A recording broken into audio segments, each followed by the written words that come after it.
DRC President-elect Felix stories making headlines this hour. British charity calls for higher taxation on the rich to bridge the global wealth gap.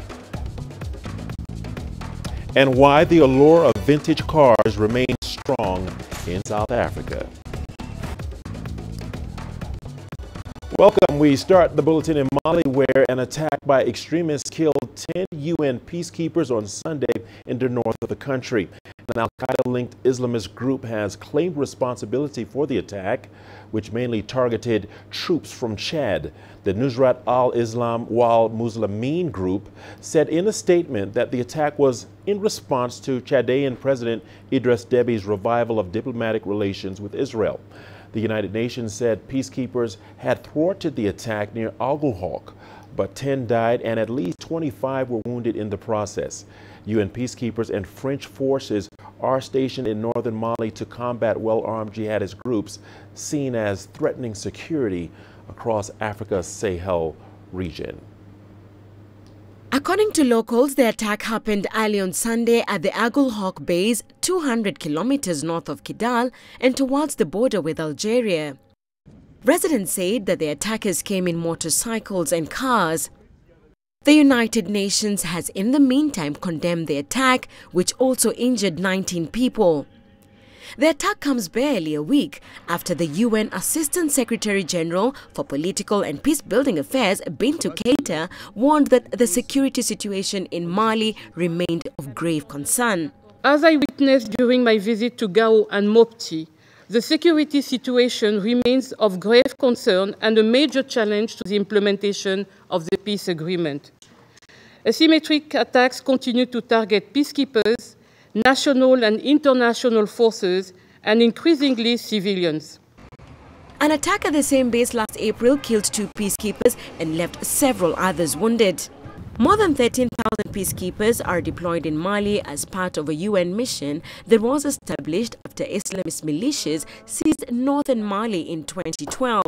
They were pushed back by French troops in 2013. A peace agreement signed in 2015 by the Bamako government and armed groups was aimed at restoring stability to Mali following a brief Islamist takeover in the north. But the accord has failed to stop violence by Islamist militants who have also staged attacks in Burkina Faso and Niger. Susan Mongeli, CGTN. Meanwhile, about 52 militants have been killed after the United States carried out an airstrike against Islamist group Al-Shabaab. This was in response to an attack by a group of militants against Somali National Army forces. The terrorists attacked Bulagudad, a military base, using heavy weaponry and explosives. 6 soldiers were killed during the attack. 2 others died after a vehicle was detonated when the forces retook control of the base. The Pentagon has increased the number of strikes in Somalia in recent months. We managed to kill at least 75 Shabaab militants after they attacked us, and many more others were injured. We are telling our people about that victory today. The Somali army and our international partners will chase the Al-Shabaab militants until we overcome. All right, to get more on this story, we are joined by CGTN's Deji Badmas. Deji, thank you for joining us. Thank you for taking time out to join us here on Africa Live. I begin my questioning by asking, the UN is very concerned about the frequency of attacks of its peacekeepers in Mali. What are some of the factors contributing to this insecurity in that country?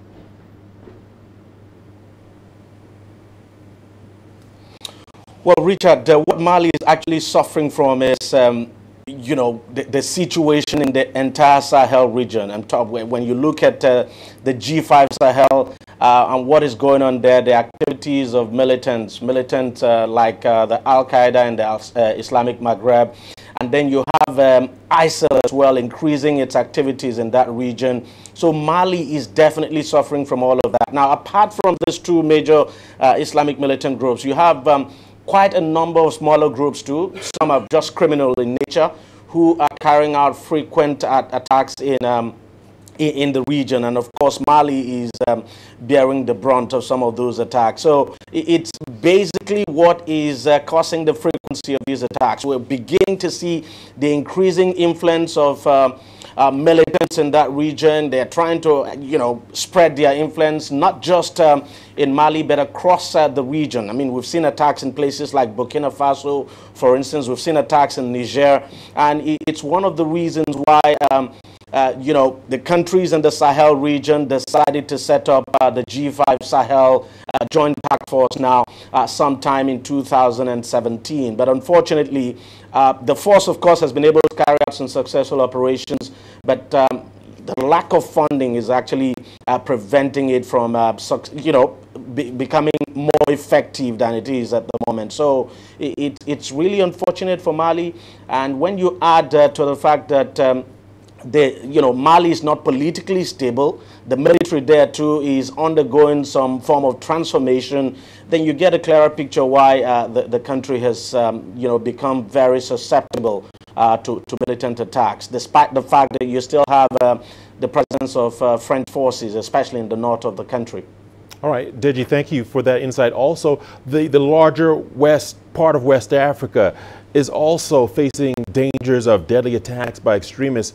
What has a regional approach to combating insecurity achieved? And I guess the question that really needs to be asked is, Deji, what more needs to be done?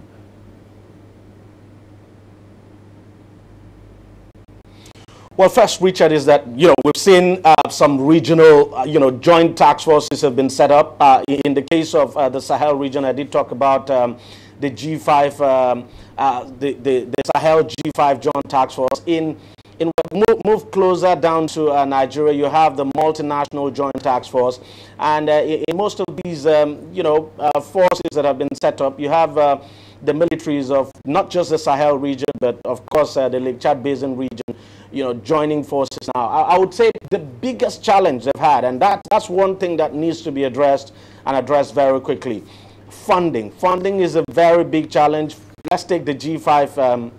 The Sahel G5 task force, for instance, when it was set up, of course, they embarked on funding. They were able to raise some money, but, not all the monies came in. And at the end of the day, they were shot by their target now by around $100 million.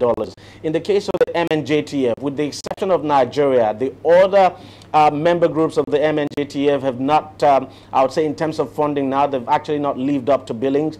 And that is surely affecting the operation of these multinational joint task. Take, for instance, a multinational joint task force operating in the Lake Chad Basin. One of its biggest challenge, of course, is funding. And then you have the problem of, some of these countries having to deal with their own internal security challenges and not showing enough commitment at all, to the multinational joint task force. So these challenges would need to be addressed, Richard, especially the problem of funding. Without funding, you just would not be able to run, a military force like that. You would not be able to get the right equipment you would need to take on these militants. You would not be able to stop human trafficking going on across that region, the trade in drugs and what have you. So you just need adequate funding, and that every contributing country now to the regional force live up to their own billing and do their part. At the moment, it appears it's Nigeria that is actually carrying the MNJTF, and that's the reason why you have seen in recent times where Boko Haram has succeeded in overrunning some military bases. I mean, I'm talking about the MNJTF military base now, especially like the one we saw in Baga. So it's funding is a key issue, Richard. Funding, it's at the bottom of everything. All right, Deji, thank you for that update. Well, there you have it. Al-Qaeda-linked group claims responsibility for Sunday's attack in Mali. Deji, thank you for that reporting. Moving on, in Somalia, there are concerns that peacekeeping operations in the continent will be affected by a funding shortfall. The United Nations has called on member countries to pay their debt so as to sustain 14 operations across the world. CGTN's Abdulaziz Billo with more from Mogadishu. The United Nations Secretary General Antonio Guterres has warned that a funding shortfall will likely to affect active peacekeeping missions spearheaded by the global body. Guterres noted that the global body required close to $2 billion to sustain 14 peacekeeping operations, half of which are in Africa. The shortfall is expected to affect the United Nations Guard unit, a defensive military entity mandated to protect UN staff and installations in Somalia, formed in 2014 with close to 400 soldiers. Experts, however, say that the funding shortfall will not have a major effect on AMISOM activities. The multinational regional force has more than 21,000 troops battling Al-Shabaab militants since 2007. The peacekeeping mission is operated by the African Union with the approval of the United Nations Security Council. Somalia receives a very small fraction of the total UN budget. If we combine the salaries of soldiers, staff, and even contractors, it's not more than $1 billion. It's the same for UN missions across Africa. They are not that costly compared to the rest of the world. The United States and the European Union are the biggest donors to the African Union mission that is assisting the Mogadishu government secure the country from Africa's deadliest terrorist group. Al-Shabaab, with an estimated force of close to 5,000 fighters, is seeking to topple the internationally backed governments in Somalia for over a decade now. But the UN-backed African Union force has in recent years turned the tide against the group that once controlled a large territory of land in Somalia, allowing for the formation of regional states. A UN assistance mission based in Mogadishu is also assisting in state formation process, finalizing the constitution, democracy, rule of law, and coordinating humanitarian efforts. The global body is also mentoring the country's security services. It supports police officers, including with stipend salary payments, logistics, uniforms, and training. Authorities say that they are in the process of strengthening the country's security apparatus, a move experts say will allow Mogadishu to take charge of national security. It also wants an end to UN sanctions to allow it to better equip its armed forces, a move experts say will mark an end to all UN peacekeeping operations in the Horn of African nation. Abdulaziz Bilo, CGTN, Mogadishu, Somalia. And to the Democratic Republic of Congo, where President-elect Felix Tshisekedi has said his win is a victory for all Congolese. Speaking on Sunday after the Constitutional Court upheld his election victory, Tshisekedi promised to unite the country. The Constitutional Court threw out a legal challenge by the runner-up, Martin Fayulu, saying Tshisekedi had won by a simple majority. This now paves the way for him to take over from Joseph Kabila. I also thank those who did not vote for me. Congo has won, and it's not a victory of one camp against another. I committed myself in this campaign to reconcile the Congolese people with each other, the Congolese with Congo, and I will commit myself to that. The Congo that we are going to build will no longer be the Congo of division and hatred. It will be a reconciled Congo, a strong Congo looking towards development in peace and security for all. And from one president-elect to another, Madagascar's President Andry Rajoelina has met with President Xi Jinping's special envoy He Wei, who is the vice chairman of Chinese People's Political Consultative Conference. During the meeting held at the presidential palace, He Wei conveyed President Xi Jinping's warm congratulations and cordial greetings. He Wei, who also attended Rajoelina's inauguration, said the friendship between China and Madagascar has an established history of diplomatic relations since 1972. China is looking to cooperate closely with the new Madagascar government to incorporate the development agenda of Madagascar into the Road and Belt Initiative. President Rajoelina thanked China for the long-term valuable support and economic assistance in development of the country. And to Nigeria, a number of presidential candidates in Nigeria have taken part in a televised debate ahead of next month's elections. However, the event only featured 5 out of 73 presidential aspirants, and the 2 political heavyweights, President Muhammadu Buhari and his main opposition candidate Atiku Abubakar, boycotted the debate. CGTN's Phil Hahaza brings us reactions of Nigerian voters. Please give a warm welcome as I bring in the candidates to the stage in alphabetical order. Presidential candidates for the 2019 elections are placed on the spot to defend their manifestos to millions of voters nationwide. but only 3 of 5 aspirants invited are present. The most important thing we have to do is to strengthen our institutions. Number one, we must make it difficult for people to steal by making sure that the processes are transparent. We have no business being the world capital of poverty. That is why I am running for office. I bring with me the track record of being able to fix problems. There is no more important investment than investing in the security of our lives and our property with a police force that can check kidnapping like any modern police force anywhere in the world. As a Nigerian, President Muhammadu Buhari of the ruling All Progressives Congress APC, who is seeking to lead the country for another 4 years, and his main opponent Atiku Abubakar of the People's Democratic Party PDP were absent at the debate. President Buhari, who also shunned the 2015 presidential debate when he was the main opposition contender, said he was too busy campaigning to attend. The PDP flag bearer, who earlier stated that he would not take part in the debate if President Buhari was absent, is now challenging the president to another contest before the election next month. Analysts say shunning an event like this may not be healthy for the country's democratic process. Debate is a culture of democracy all over the world. The actors come out to participate and show the electorate, what they have for them. To skip a debate shows lack of respect for the electorate.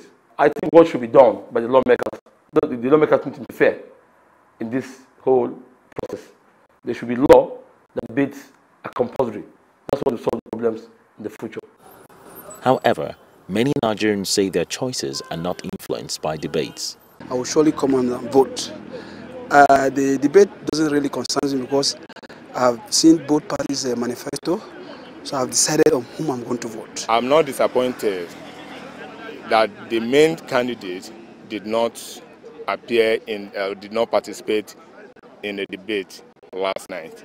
I've already known the person I'm going to vote for, and the debate has nothing to change in me of the person I'm going to vote for. I didn't watch the debate because immediately the two, the PDP and the APC candidate, when they pulled out, so I didn't see the debate interesting any longer. Economic instability, corruption and insecurity remain a challenge for Nigeria's nearly 200 million population and are key issues in the elections. On 16th of February, millions of Nigerians will be heading to the polls to elect a leader that will be in charge of the country's affairs for another 4 years. But they haven't yet seen the two front-runners facing off in a televised debate. Phil Ihaza, CGTN, Abuja, Nigeria. You're watching Africa Live on CGTN. We have a lot more news coming your way after the break. Here's a look at what's ahead. Reactions in Cote d'Ivoire on the acquittal of former President Laurent Gbagbo at the International Criminal Court. And why the allure of vintage cars remains strong in South Africa.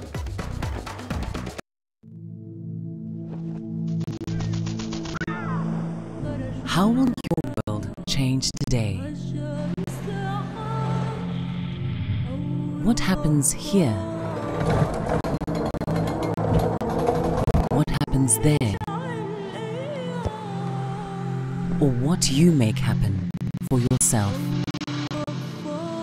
If it matters to you, it matters to us too. Your stories are the stories that need to be told. Africa Live. Find your voice.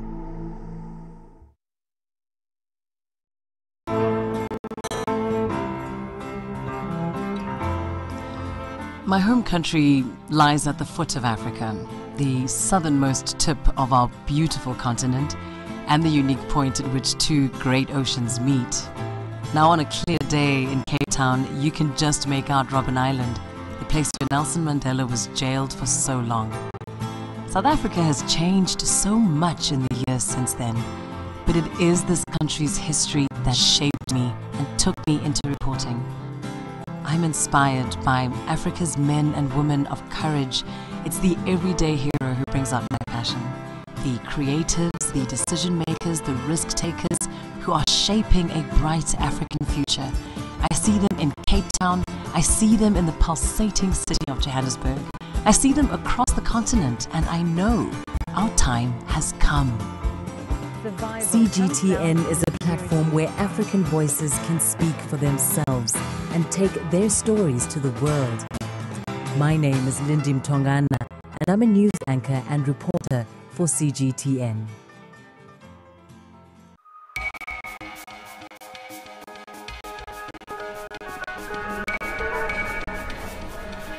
You're watching breaking news on CGTN.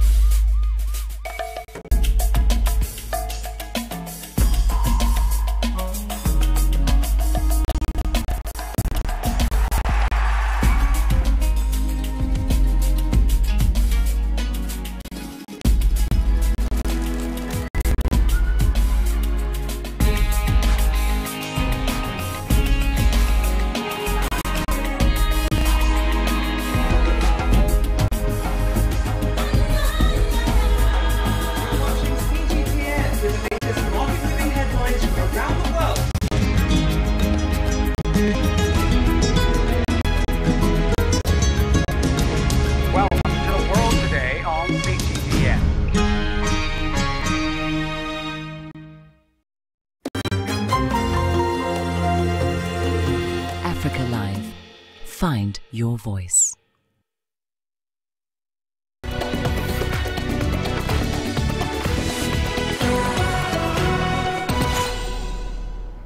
Welcome back. And in Sudan, police have fired tear gas at hundreds of protesters who were making attempts to march to the parliament in Omdurman.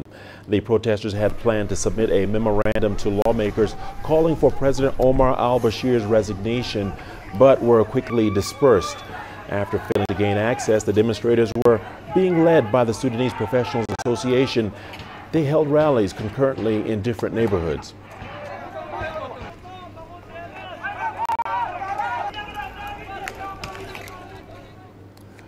Meanwhile, the Sudan State Security Prosecution has issued warrants of arrest against 28 journalists living abroad to be tried or charged on incitement and defamation. The journalists are accused of using social media to spread false news of the ongoing protests in the country through broadcasting pictures and videos of demonstrations.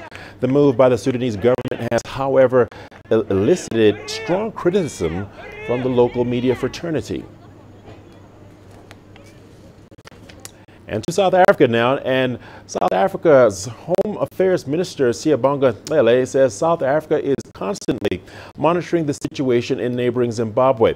Zimbabwe has been in turmoil since the fuel price more than doubled unexpectedly. Lele was speaking at a media briefing at about South Africa's traveler statistics for the 28 festive season in Pretoria. CGTN's Yolisa Njamela has more on that story. Let's take a look. The Home Affairs Department had announced measures to ensure smooth facilitation of movement for travelers in and out of the country. Those measures included deploying additional personnel and extending operational hours at ports of entry. And they paid off. We experienced higher traveler movement across our ports of entry, with travel influenced mainly by tourism, cross-border employment, business, education programs. The statistics on the movement are an important indicator on how busy our ports are and how efficient we are processing movements. OR Tambo International Airport in Johannesburg had the highest volume of travelers over the past festive season. The airport had just under 1 million travelers passing through during the holiday season. The minister also revealed that a large number of visitors to the South African shores over the festive season were in fact from this continent, ranging from Lesotho, Swaziland, Namibia, Zambia and Botswana. We're continuing to improve our systems so that we can encourage tourists, because you remember, tourists are welcome in South Africa, legal tourists. Are welcome in South Africa because they do contribute to our economy. Asked whether the Home Affairs Department will consider offering special permits to Zimbabweans due to ongoing unrest in that country. There are no special permits that are being considered. You'll recall that Zimbabweans, when they come to South Africa, they are visa exempt, like many other countries in the SADC region. That's the one issue. But the second issue, where there's a situation that they are faced with, where there's a political instability, obviously there are certain rules that will apply in relation to either people are refugees or not. But in this instance, there's no special permit. The ministry says for now, South Africa is monitoring the situation in the neighboring country, with officials also keeping a close eye on the Beit Bridge border post. Our officials are constantly monitoring the situation so that we can deal with it. But the major project is that one which is led by the government of engaging the Zimbabwean government to assist them to create stability. There is engagement between the Beit Bridge officials on our side as well as the Beit Bridge officials on the Zimbabwean side to monitor the situation and give us feedback on a daily basis of what the situation is like. The ministry officials would not be drawn to flesh out further details on this matter. Yudison Jamela for CGTN in Pretoria, South Africa. A new mobile application in Cameroon is making waves. The Hemo app is designed to simplify the process of blood donation. But what's unique about this app is that it is designed by a group of girls aged between 10 and 14. CGTN Penina Karibe tells us more from Yaoundé. A quiet discussion takes place in this classroom. But this is no ordinary class session. These young girls aged between 10 and 14 are discussing their new creation, a mobile application for blood donation called Hemo. It is an ingenious creation that saw them scoop first position at the 2018 Science, Technology, Engineering and Mathematics or STEM Awards and won them $3,000. Our app was developed as a result of a problem we identified in our community. We identified a problem that is seriously impacting our community. We realized that nowadays in Cameroon, approximately 35,000 people die per year. And about 35% of those people die because of lack of blood donors. So our app comes here as a solution in the sense that it helps to link blood donors with recipients. The app is very simple. Once you download it, you can register as a donor as well as search for donors. It also gives you access to the sensitization page. If you're searching for a donor, all one has to do is input your blood type and your location and then click on the search button and a list of blood donors corresponding your search appears. We always have this way of telling the kids, giving them questions, asking them to come out with some things. Let me say we get to know there is this challenge out there. We just bring it to them and just like, if you're in position to give it a solution, what will you do? It is that confidence that propelled the girls to take part in the competition, juggling between their studies and developing the application. Amongst the 48 participants, they were the youngest. STEM is traditionally male-dominated, but this group of young girls has broken the barriers and become a perfect example of how schools can empower students to come up with solutions to everyday social problems. Now we want to take it to another level, like the Ministry of Health, to understand that, okay, these are the things that the youths are doing. Ministry of Education, these are the things that the school is doing. We need to incorporate that into the educational system. The girls are now planning to update the Hemo app. Penina Karibe, CGTN in Yaoundé, Cameroon. Ghana's heightening coastal and riverine erosion is destroying homes and businesses. The country is losing at least 2 meters per year to coastal erosion. Let's take a look at that story. The dilapidated settlements are all that stands due to the advancing waters that periodically bury buildings in sand. Fuveme village along Ghana's east coast is disappearing as the rising sea encroaches. In such times, many people are left stranded without homes. We live in a community where we get flooded regularly by the sea. When it happens, we have to pack up and move to higher ground. There is just a little patch of land left. When we get flooded again, we don't know what we will do. It's a real challenge. We need assistance. Experts say there are many contributing factors to the increasing salinity in the Ghanaian coast. There are many factors that result in coastal erosion in Ghana. Erosion is most severe in the eastern area for several reasons. Firstly, reduced sediment flow from the Volta River as a result of dam construction. Reduced sediment is a factor. Secondly, illegal sand mining from the beaches for construction purposes can also lead to sediment deficit. And thirdly, the climate change. Studies show that sea levels are rising by 3 millimeters per year. This is quite high and it is expected to increase. These all lead to flooding in vulnerable areas. The government is keen to find more sustainable techniques to manage the rising sea levels, but in the meantime, it has undertaken housing and seawalls building projects. Whenever the sea got rough, we experienced a lot of problems here, but the government built the sea defense walls which have stabilized the areas. But before that, we lost several hundred houses and many kilometers of coast. The government built us new houses. We are concerned though that communities downdrift of us are now facing coastal erosion. The locals here are being educated on other available natural means to deal with the menace. These mangroves, if you find them in these coastal areas, are a good source of coastal protection because the roots are very firm in the ground. They catch a lot of debris, they catch a lot of sand, and therefore it protects the areas from erosion. We can also find a lot of other species of plants and animals that are associated with the mangroves.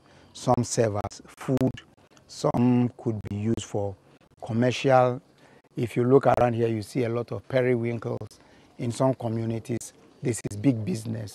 It is clear that the people here have not just lost their buildings, but their livelihoods and their cultural heritage as well. Fish continues to migrate as the arable land reduces. Unemployment rates and crime rates have gone up. Consequently, these regions continue to lag behind in development. Brian Toussaint, CGTN. All right, time now for a short break, but when we return, British charity calls for higher taxation on the rich to bridge the global wealth gap. And China has hit 2018 growth target of 6.5% despite economic slowdown and trade risks.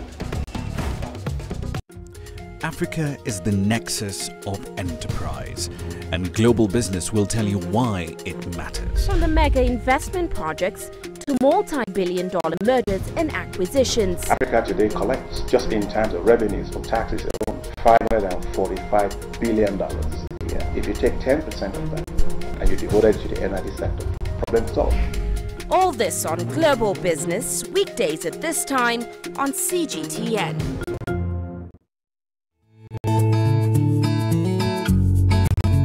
Africa Live. Find your voice.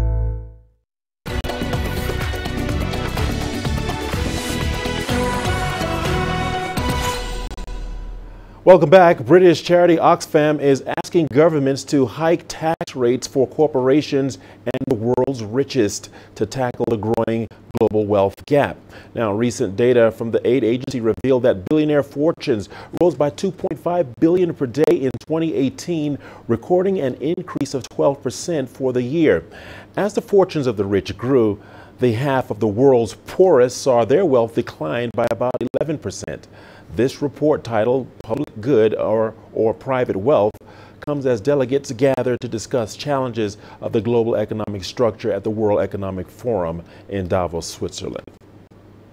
So last year alone, we saw billionaire wealth increase by $2.5 billion every day, while the wealth of the bottom half of humanity, $3.8 billion, was dropping by $500 million a day.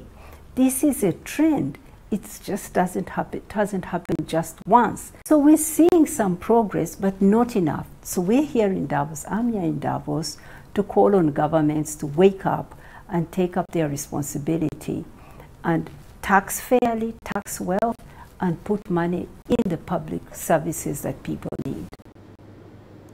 And to China, fresh data shows that the country's GDP expanded 6.6% in 2018, hitting the government's annual growth target of about 6.5%. What was China's economy like in 2018, and what will be some of the challenges ahead this year? CGTN's Zhou Jun has the story. Slower growth rate, yet still at reasonable and stable range. And this is also the first time for the total volume of China's economy to exceed 90 trillion yuan. In the last quarter of 2018, the country's economy slowed to 6.4% year-on-year, and this is actually the slowest growth in nearly 3 decades. However, Ning Jizhe, head of the National Bureau of Statistics, said at the press conference that although the world's second-largest economy is facing increased downward pressure, the country's economy is sustaining a momentum of progress.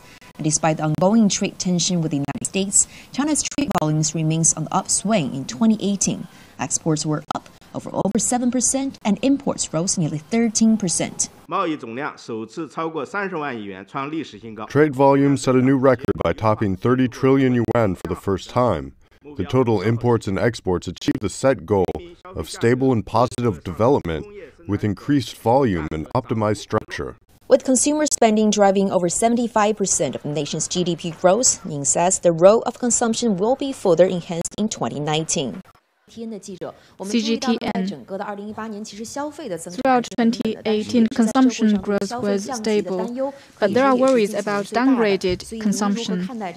What is your view on this? And we have also noticed that consumption in Q4 decreased from 78% to 76%. This year's consumption contributed more to China's GDP growth than last year. The figure for the fourth quarter was slightly lower than the third quarter. So in general, for Chinese people, they have more income, and the consumption structure as a whole is being upgraded. Meanwhile, the country's high-tech manufacturing has witnessed fast growth. High-tech manufacturing and equipment manufacturing investment have increased by 16.1% and 11.1% compared to last year. Ning Jizhe also says despite the growth, there are concerns over the change amid the stable economic performance, with external environment getting complicated and downward pressure getting intensified. There are some assumptions that China's economy will get worse before it gets better. However, the head of the National Bureau of Statistics said that in 2019, China will continue its efforts in advancing reforms as well as guarding against risks in order to realize a sustainable, resilient, and also inclusive growth. Zhou Yun, CGTN, Beijing. And on to the latest from Brexit. UK Prime Minister Theresa May is considering solving Brexit deadlock by amending 1998's Good Friday Agreement. May's plan to amend the agreement would see the UK and Ireland agree on a separate set of principles or add text to support or reference the original peace deal. It will set out how both sides would guarantee on an open border after Brexit. Senior EU officials, however, have called the new plan a non-starter as British politicians remain skeptical. CGTN's Miriam Zaidi has more on this from London. The UK Sunday papers are awash with news that Theresa May will unveil plans on Monday to offer a bilateral treaty to Ireland and thereby removing that controversial Irish backstop, the mechanism to avoid a hard border that keeps Northern Ireland in regulatory alignment with the EU in the event of a no-deal Brexit. But a bilateral treaty with Ireland, well, that's not exactly how the EU does its business. Also, a tweet from the Irish Deputy Prime Minister seems to have shot that idea down. He said Ireland is committed to the entire withdrawal agreement, including the backstop. But murmurs also now suggest that Theresa May won't be the only one busy at Parliament this week. Rebel MPs are attempting to block a no-deal Brexit and possibly even suspend Article 50 to stop the UK crashing out without a deal, something the UK's International Trade Secretary is warning against. The government can't rule out a no deal because there can only be a no deal if we get a deal. And that means getting something through the House of Commons. And if something doesn't go through the House of Commons, there can't be a deal. That's not within the government's control. That's within the control of our MPs. But a fun fact on the divisiveness of Brexit. A poll by the UK dating website eHarmony says 1.6 million Britons have broken up with significant others due to Brexit. But fear not, Germany's Angela Merkel offers some respite to the UK's internal Brexit chaos. She says she won't let the UK leave without a deal. I will work until the very last day to get a solution with a deal for Britain's exit from the EU, and I will work towards having the best relationship. But with the clock running down to Brexit and Parliament so divided, it begs the question, is there any chance that UK parliamentarians will deliver on the vote by the people to leave the European Union, and on March 29th? Mariam Zaidi, CGTN, London. In North Africa, Egypt has signed a deal with Jordan to supply the kingdom with half of its needs of natural gas to generate electricity. Egypt's latest gas discoveries in the Mediterranean Sea has made the North African state self-sufficient in natural gas. With the details, here is CGTN's Yasser Hakim from Cairo. The statements by both sides did not specify the exact amount of natural gas to be supplied to Jordan, but it could exceed a previous agreement signed in 2004, whereby Egypt had provided the kingdom with 250 million cubic feet per day of natural gas. After the 2011 uprising, the surge of terrorism led to continuous attacks more than 12 times on the Egyptian pipelines that reached Israel and Jordan. The absence of security and failure to protect the damaged pipelines forced the government to take a decision to cancel all its contracts with Israel and Jordan in 2012. This had led to an economic crisis in Jordan, as 80% of its electricity and fuel output depended on Egypt's natural gas. It resorted to the more expensive Israeli and European options. But after the political stability and latest Zohr gas discoveries in the Mediterranean Sea, Egypt has been able to resume exports to Jordan. Israel reduced its supply to Jordan in order to meet its growing local needs, while the industrial growth in Jordan required even more gas consumption. Egypt, which now produces over 6 billion cubic feet of gas per day, has stepped in to revive its previous contracts. Egyptian companies like Petrojet are also establishing the infrastructure to install natural gas in Jordanian homes and replace fuel for energy and electricity. So the gas deal comes at the right time for the kingdom. It provides badly needed and affordable source of energy that will benefit the people and the industries alike in Jordan. Yasser Hakim for CGTN, Cairo. A Swiss telecommunications company has handed over the management of the Tanzania's telecommunications traffic monitoring system to the government. The system monitors the quality of mobile telecom companies in the country. It also controls tax revenues from mobile transactions in the eastern state. CGTN's Daniel Kijo has more on that story. In an official handover ceremony witnessed by Tanzanian President John Magufuli, the Tanzanian government has now taken control of what's thought of as a key revenue stream for the country. Over the past 5 years, since the telecommunications traffic monitoring system or TTMS was installed, the Tanzanian government has been able to collect about $41 million in revenue from international calls. The TTMS audits funds obtained by telecommunication service providers and blocks illegal international gateways. It's now being put on the hands of the Tanzanian Communication Regulatory Authority. We will make sure TTMS is expanded so as to be able to audit any revenue source obtained through telecommunications services. We will ensure we are up to speed with any industry changes. TCRA will also make sure frequencies and mobile numbers are used in a way that brings development. It's been a long road to get here, though. In 2016, President Magufuli sacked the then TCRA senior management for failing to protect the government's interest. He says there were discrepancies in the TTMS contracts. When I came into power, I was not very satisfied with the performance of this agency. There were foul games being played. We have been robbed. It's not a secret. Honestly, they stole a lot from us. With the government running the TTMS, it says the cost of international calls will go down.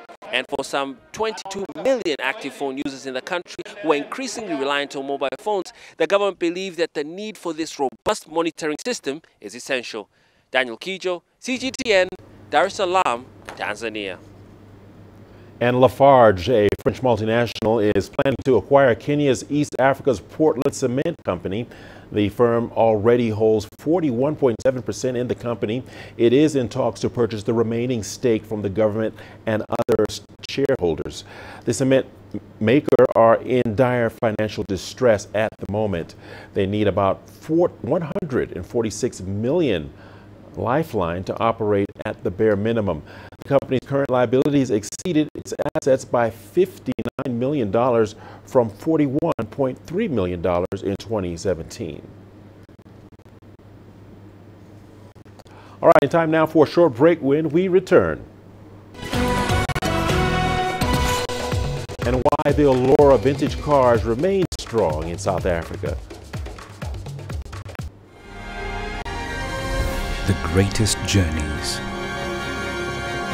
the greatest sights, the greatest adventures. Here in Panata, this weir allows the locals to walk on water.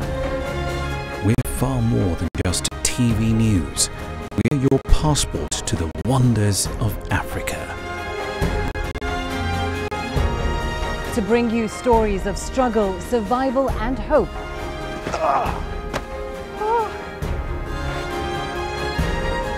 So let's explore.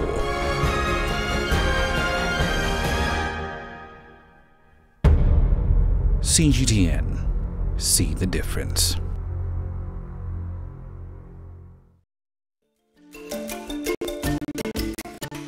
Africa Live. Find your voice.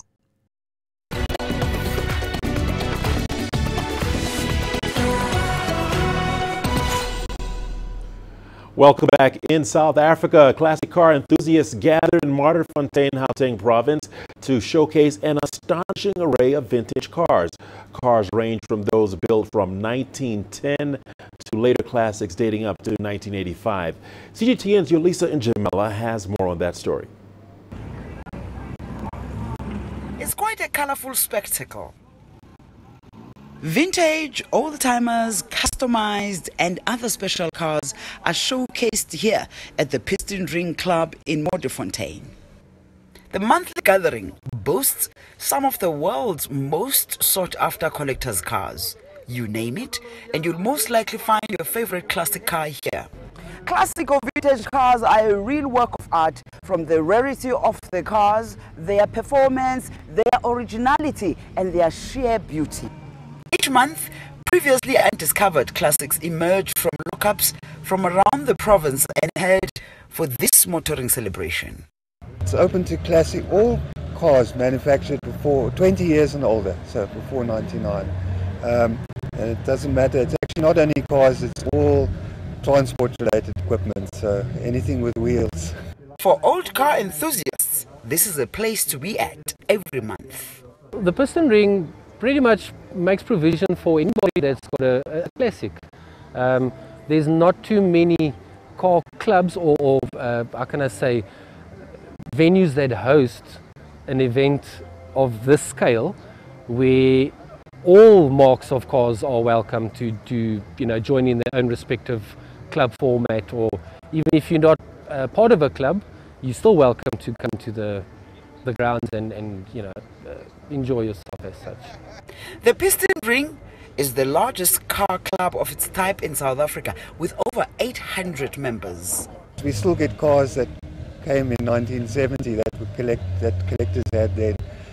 Cars do change hands. In fact, we have 2 swap meetings every year where we have an area for people to sell cars and also to get rid of their unwanted spares and to swap or sell their spares. On average, between 300 and 400 vintage cars are displayed here on a monthly basis. Yolisa Njamela for CGTN in Materfontein, South Africa. And to North Africa, where the number of street booksellers in Egypt has been rising. This has become a competitor to biannual Cairo International Book Fair. Here's Adel El-Marouki with more on that story.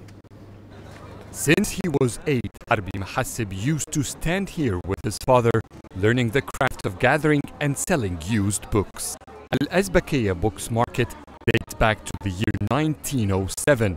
Harbi's grandfather was one of the founders. For 55 years, this veteran bookseller has been working here. Every year, Harbi and his colleagues in this marvelous book market wait anxiously to participate in Cairo's International Book Fair, but not this year. This year the fair had harsh conditions for us to join. They want only 33 sellers to participate from a total of 133. The fair is the biggest season for us, and it's when we make the most of our money. It won't be fair if most of us didn't go. Moreover, they wanted to rent at higher prices that registered publishers. We should be getting the discounts, not the wealthy publishers. So we objected. In a stance of unity, all booksellers decided to create the Azbakeya Books Festival during the same period as Cairo's book fair.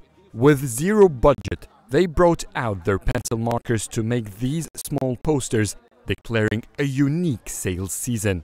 Books here start at 25 cents, and some sellers are offering up to 80% discount, celebrating El Azbakeya's second festival. The concept boomed. We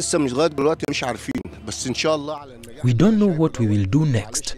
This is all unplanned, but we are seeing great success, great numbers of visitors. Who knows, maybe this could be an annual event. We are selling books cheaper than last year, not necessarily to challenge the Cairo Fair, but also because we've saved renting books.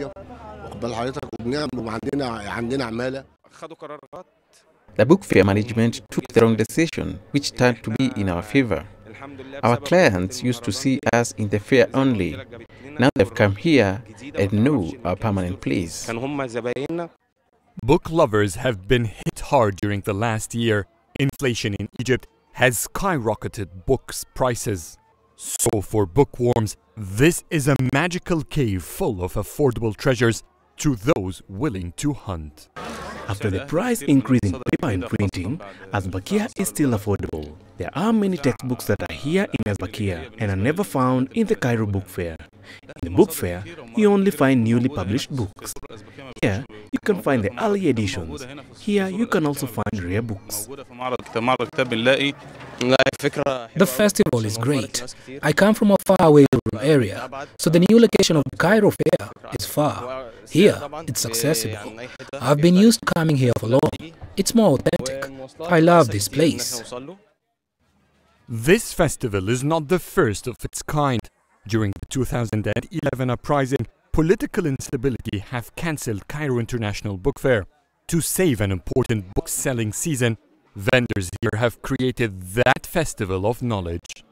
Celebrating its Golden Jubilee, Cairo International Book Fair has decided to give the event a more international look.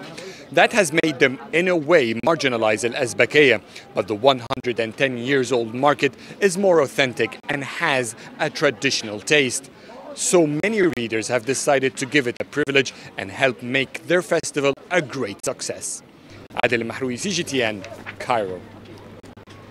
All right, time now for your sports news. Let's take a look at what's ahead.